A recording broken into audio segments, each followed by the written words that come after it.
Hello and welcome back to the worst Warmachine channel on the internet. I'm Malorian, and it's time for another bonus Warmachine Weekly. So we already did the regular one that the patrons went and voted for, but this is an extra topic that I want to talk about. I'm just gonna chuck it in there for just like a little bonus go out there this week.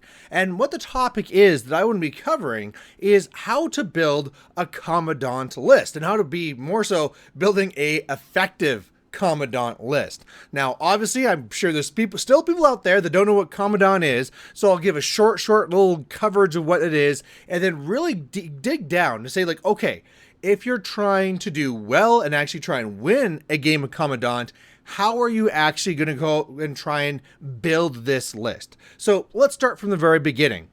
Very quickly, just summarizing up here, Kommandant is a 4-player game, each player having 25 points. You could be taking themes if you want. You're all going on a corners. First person to score 3 points wins. You get 1 point for having something in the middle circle while it's not contested. You have flags that you can be scoring, not your own. You can be scoring somebody else's. And you can also get a point by going and trying to kill a caster from one of the other teams as well. So there's some different ways you're trying to win this. Maybe you're going to try and just hold the center. Maybe you're going to try and blitz someone and take their flag. Maybe you're going to try and just like go and assassinate some casters. But either way, in order to win this game, you have to get 3 points.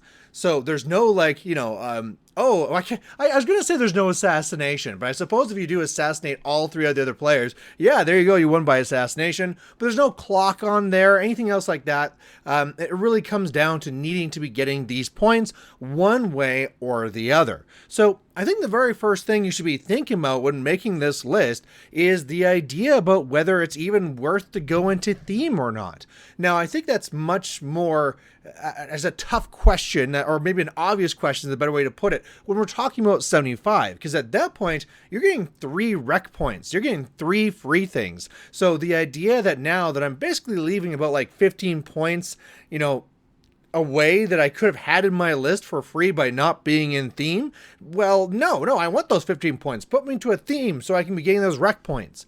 When we're talking about Kommandant, though, all of a sudden now, where it's like, okay, it's 25 points, so you get 1 rec option, the idea of being like, well, maybe I just get access to whatever I want, and then I can just go out of theme and do that. Sure, I'll be down 5 points, but it doesn't hurt as much. Now, the silly thing about this whole conversation is that kind of the ratio is still the same, right? 5 points for every 25 points is the same whether it's 75 points or if we're talking about 25.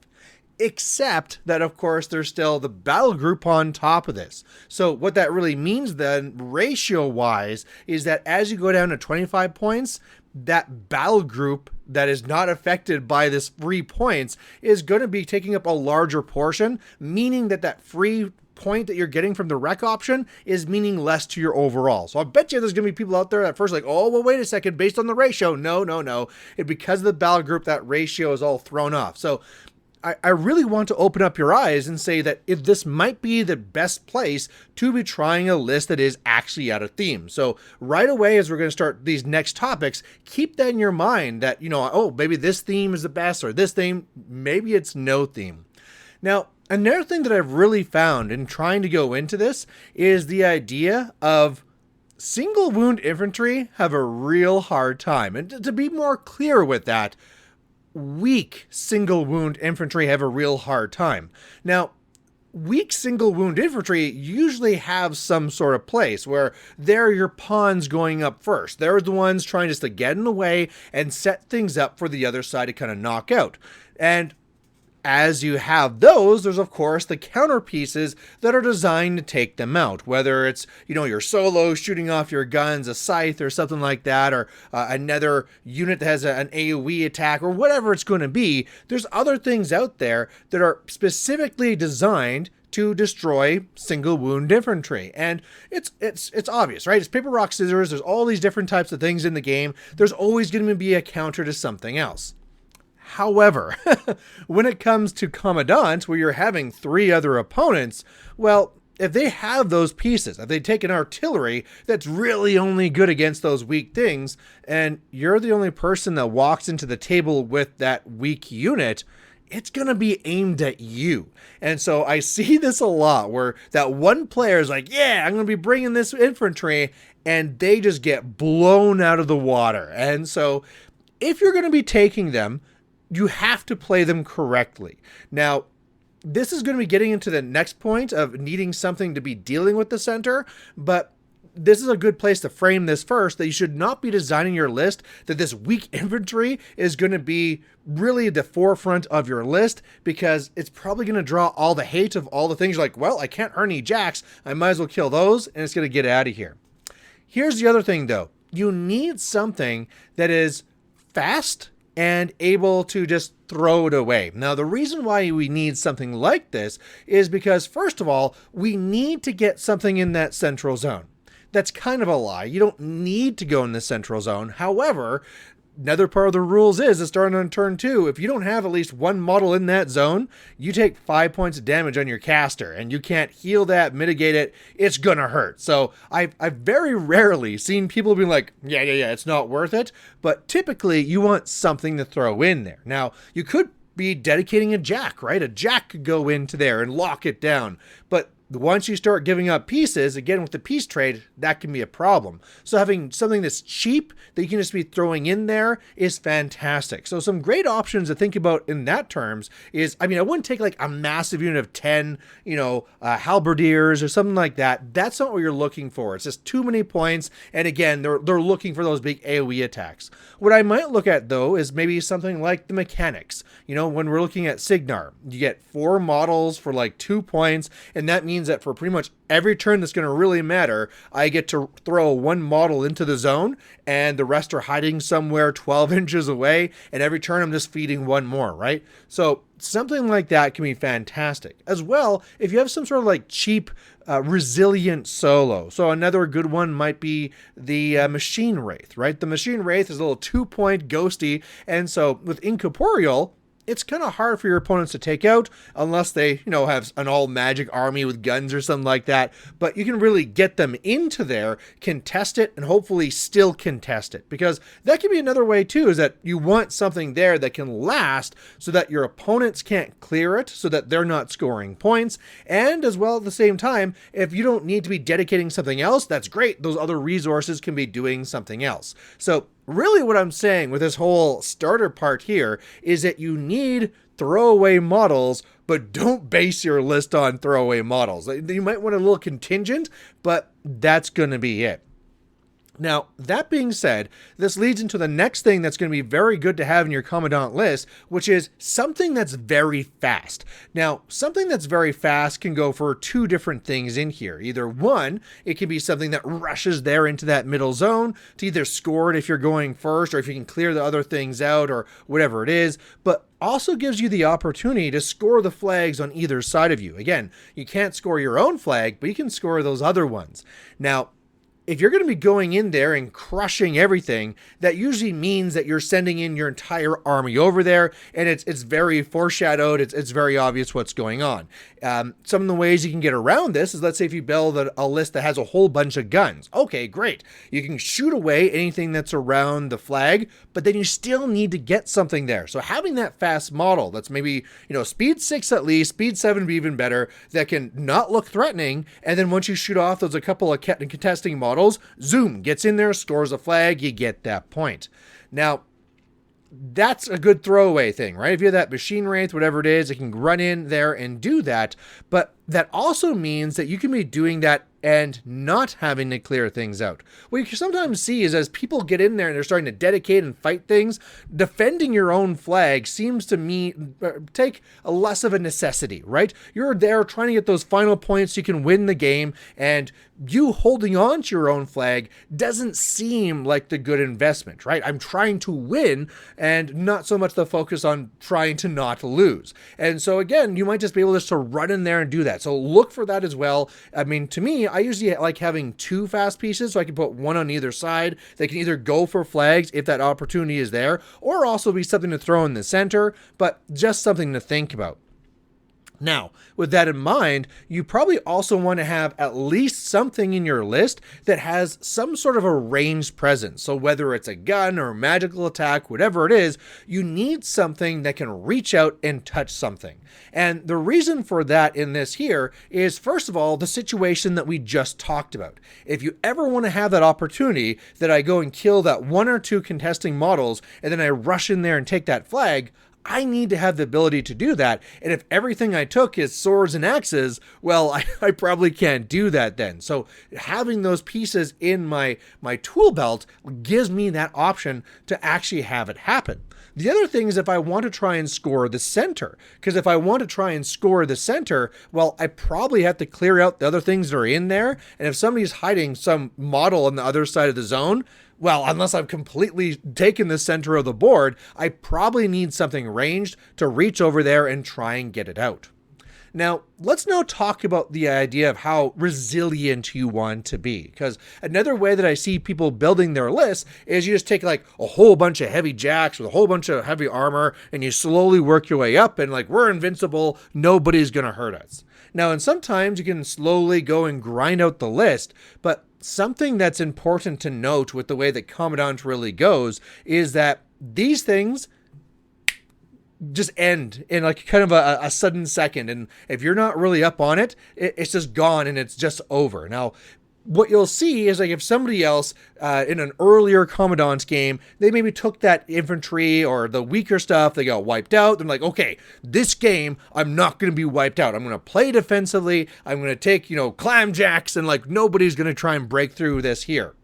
The problem with that and trying to lean on being resilient is that you can't win the game on defense. Sure, I mean, there's that idea that if you slowly ground them out, you could get there, but I don't often see Kommandant games actually go to the maximum amount of turns. What I normally see is that turn 1, everybody runs up. Turn 2, okay, first player gets in there, scores a point. Sometimes turn, like the second player can do that as well by clearing and scoring. And then the center kind of gets locked down. Okay, turn 3, this is where things are starting to get a little ugly. Turn 4, things are starting to really go. And it's either right away there on turn like somewhere around turn 4, they usually see like that's where the game ends because there'll be somebody that's going to be aggressive. Now, again, the defensive player might be able to survive and be like, haha, you didn't kill my caster, you didn't take my flag, you didn't kill my battle group, we're all here safe.